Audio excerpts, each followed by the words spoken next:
Держи за одну руку.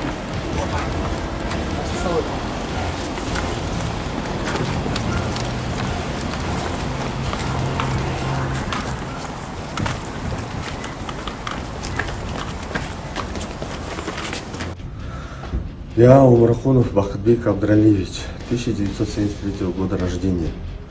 Я раскаиваюсь о том, что посещал мероприятие, которое проводил криминальный авторитет Салимбай Байбача в городе Ташкент, Республики Узбекистан, и пытался выстроить отношения с представителями криминалитета. Политику руководства страны по полномасштабной борьбе с коррупцией и преступностью поддерживаем.